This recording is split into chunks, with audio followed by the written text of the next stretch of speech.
साधना special देख रहे हैं आप। त्योहारों के बीच सियासत का सबसे बड़ा त्योहार भी सर उठाए खड़ा है। लगभग 6 महीने बाद 2014 लोकसभा चुनाव का शंखनाद होगा, लेकिन चुनाव से पहले सभी पार्टियां अपनी जमीनी हकीकत को टटोलने के लिए रैलियों का सहारा ले रही हैं और फिलहाल रैलियों के लिए उत्तर प्रदेश की पिच तैयार की गई है। क्या कांग्रेस और क्या बीजेपी सभी जनाधार बनाने के लिए जनसभा को संबोधित कर रहे हैं। इन सब के बीच यूपी की सियासत की आंच को और धधकाने के लिए सपा सरकार भी प्रदेश के कई जिलों में यात्रा कर रही है और ये यात्रा रैली में तब्दील होकर इस महीने के आखिर में खत्म होगी। कुल मिलाकर चुनावी मौसम में समाजवादी पार्टी की 2 यात्राओं को चुनावी यात्रा के आईने में देखा जा रहा है। आज हम इस खास पेशकश में सपा की सियासी यात्रा पर चर्चा करेंगे। तो आइए शुरू करते हैं खास पेशकश चुनावी यात्रा।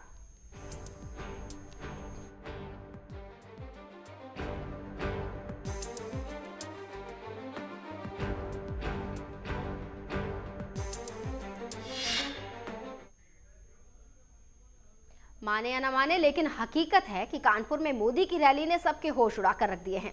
तभी तो मोदी की रैली में भीड़ देखकर समाजवादी पार्टी के लिए आजमगढ़ में 29 अक्टूबर को होने वाली रैली चुनौती बन गई है। सपा इस रैली को सफल बनाने के लिए कोई कोर कसर नहीं छोड़ना चाहती।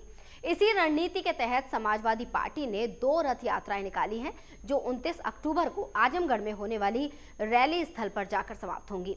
इसलिए इस यात्रा को चुनावी यात्रा कहा जा रहा है।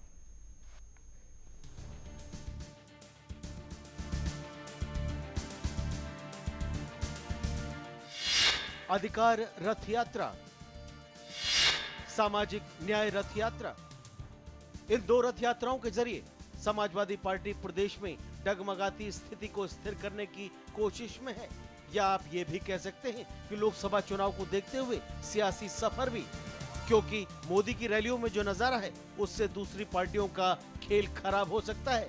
इसलिए अपने आप को पिछड़ों का मसीहा कहने वाली समाजवादी पार्टी पिछड़ों के वोट बैंक को ध्यान में रखते हुए 17 पिछड़ी जातियों को उनका अधिकार दिलाने के लिए अधिकार रथ यात्रा और सामाजिक न्याय रथ यात्रा की शुरुआत कर रही है।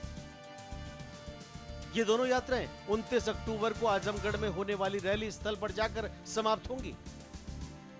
इन रथ यात्राओं को मुलायम सिंह यादव और मुख्यमंत्री अखिलेश यादव ने हरी झंडी दिखाकर रवाना किया है।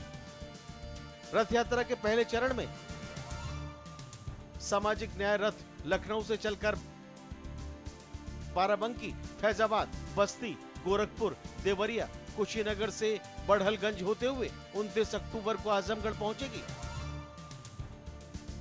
इसी तरह पिछड़ी जातियों की अधिकार यात्रा लखनऊ से सुल्तानपुर, जौनपुर, वाराणसी, गाजीपुर, बलिया और मऊ होते हुए 29 अक्टूबर को ही आजमगढ़ पहुंचेगी। ये दोनों ही यात्राएं 29 अक्टूबर को आजमगढ़ में सपा की महारैली देश बचाओ देश बनाओ रैली में शामिल होंगी।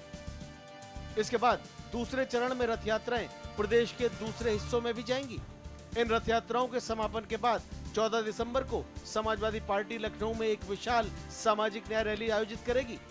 कुल मिलाकर हल्की हल्की ठंड के बीच प्रदेश का राजनीतिक माहौल अब गर्म हो रहा है, लेकिन सवाल ये है कि क्या इन यात्राओं के जरिए समाजवादी पार्टी की चुनावी यात्रा कामयाब होगी। लोकसभा चुनाव में अपनी सियासी जमीन को मजबूत करने के लिए समाजवादी पार्टी ने 17 अन्य पिछड़ी जातियों को सामाजिक न्याय दिलाने की बात कर एक रथ यात्रा की शुरुआत की है। हालांकि जिस तरह से आप देख रहे हैं कि आज समाजवादी पार्टी कार्यालय के बाहर से इस 2 रथ यात्राएं यहां से निकाली गई हैं, जिनका मकसद यही है कि ये जाएं और जो 17 अन्य पिछड़ी जातियां हैं उनको किस तरह से अनुसूचित जाति में शामिल करने को लेकर समाजवादी पार्टी ने संघर्ष किया है, या ये कहें साथ ही साथ जो समाजवादी पार्टी की सरकार ने अब तक काम किया है, ये सब तमाम मुद्दों को लेकर ये रथ लोगों के बीच जाएगा और समाजवादी पार्टी की अब तक की उपलब्धियां बताएगा। तो कुल मिलाकर कहा जा सकता है कि लोकसभा के चुनावी किले को फतेह करने के लिए समाजवादी पार्टी ने एक और कार्ड खेल लिया है। कैमरामैन अमित के साथ राजवीर सिंह यादव, साधना न्यूज, लखनऊ। समाजवादी पार्टी जिंदाबाद। राजवीर साधना न्यूज संवाददाता फोन लाइन पर जुड़ गए हैं हमें और जानकारी देने के लिए। राजवीर, आपसे जानना चाहेंगे, सपा ने एक नहीं 2 रथ यात्राएं निकाली हैं, वो भी 17 जो पिछड़ी जातियां हैं उनको अधिकार देने के लिए। आपसे जानना चाहेंगे इसके बारे में क्या कुछ डिटेल्स हैं आपके पास, कहां कहां होकर ये रथ यात्राएं निकलने वाली हैं?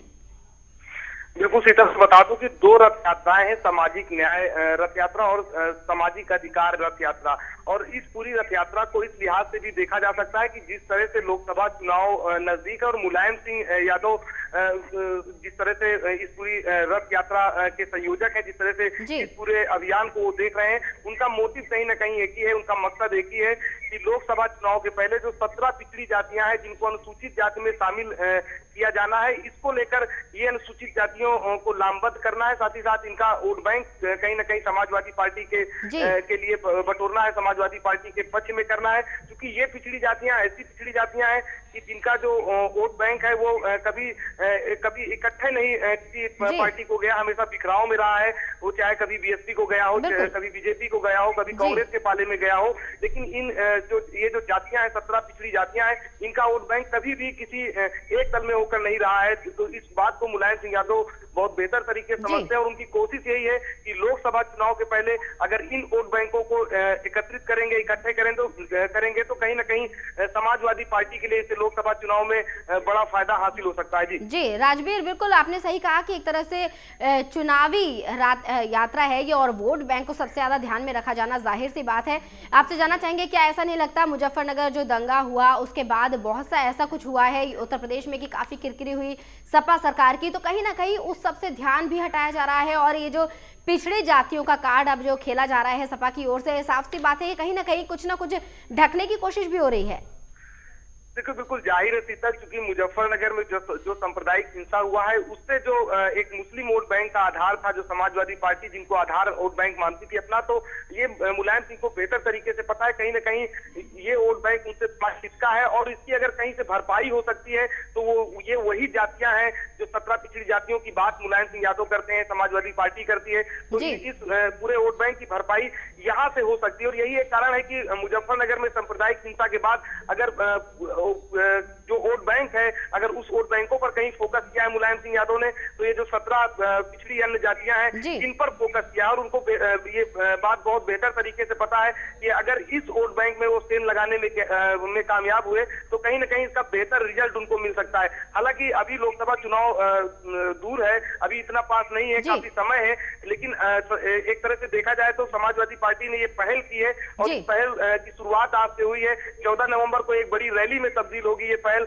अब देखने वाली बात होगी कि मुलायम सिंह इस रैली को कितना बड़ा कर पाते हैं, साथ ही साथ अपने और पार्टी के लिए किस तरह से पूरे प्रदेश में माहौल बना पाते हैं। जी राजवीर, बिल्कुल सही कहा आपने कि काफी दूर है अभी चुनाव, लेकिन मुझे लगता है कि जिस तरह से सपा कार्य कर रही है, काफी एक्टिव हो गई है, उसको देखकर लगता है कि जैसे उनके लिए जो चुनाव है काफी दूर नहीं है, उन्हें अभी से काफी तैयारी करनी होगी। राजवीर, बहुत बहुत शुक्रिया आपका इस जानकारी के लिए।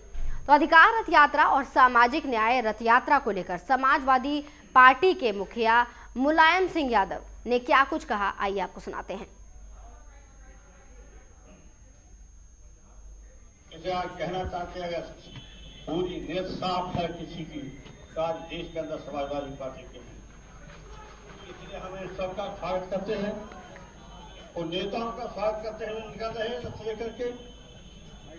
आप सबको धन्यवाद देते हैं कि आप जोश बढ़ाने के उत्साह बढ़ाने के लिए आज आए हैं और भारी तादाद में 14 तारीख को आना ये मेहनत करके लौटेंगे प्रेस का दौरा करके, तो इन्हें भी खुशी होगी कि कब से कोई एहसास किया जो हम मेहनत कर रहे हैं गाँव जाके। इसलिए अपील है सबसे, आग्रह है आप सबसे, निवेदन है सबसे कि गाँव अभी से तैयारी कर देना और 14 दिसंबर का प्रचार करना, उसे मिल करके भारी बहुमत से आ जाना। तो सपा की चुनावी यात्रा को लेकर हम यहाँ चर्चा कर रहे हैं, बात कर रहे हैं। सपा की चुनावी यात्रा के तहत 2 रथ यात्राएं आज रवाना कर दी गई हैं। फिलहाल वक्त हो चला है एक छोटे से ब्रेक का, जल्द लौटेंगे।